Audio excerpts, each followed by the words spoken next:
Mga kababayan, ang desisyon ni Curly at ni Sara Diskaya na talikuran ang investigasyon ng ICI ay hindi po ito simpleng pagtanggi.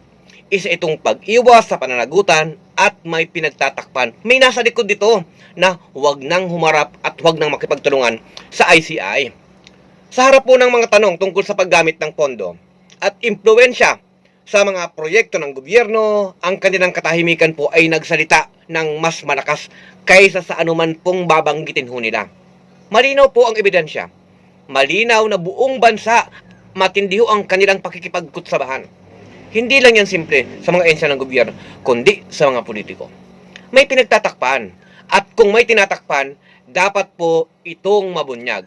Ngunit, sa ganitong sitwasyon na ayaw na nilang makipagtulungan, ito pong ICI, ito pong Independent Commission for Infrastructure, gusto kasi nilang itago ang pag-iimbestiga na dapat katulad ng ginagawa sana ng Blue Ribbon Committee na buyang-yang sa taong bayan, alam ng taong bayan, nakakaalam ang mamamayan kung saan napupunta ang perang ninakaw ng mga kontraktor, kasapakat na mga politiko.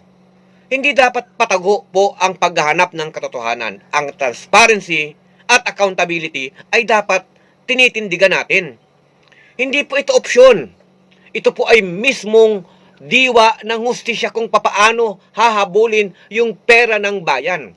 Sa panahon pong paulit-ulit na, ito pong panloloko ng mga nakaupo sa pwesto, ano ang kailangang ipakita ng ICI? Takot sila. Takot sila mismo doon sa iniimbestigahan. Dahil meron nga silang pinagtatakpan. Andyan yan sa Malacanang. Lahat yan connivanced, nagsasapakatan. Ngayon, sapagkat ang pagtatakip mga kababayan, lumalalim ang problemang kinakaharap ng mamamayan, ito pong pag-iwas na ito, pag-iwas ng mga Diskaya, pag-iwas na ituro kung sino talagang mga kasangkot ng mga Diskaya, panahon pa yan noon pa. 2016, panahon ng mga Duterte, hanggang sa ngayon, merong sapakatan sa loob mismo ng ahensya ng gobyerno at mga politiko.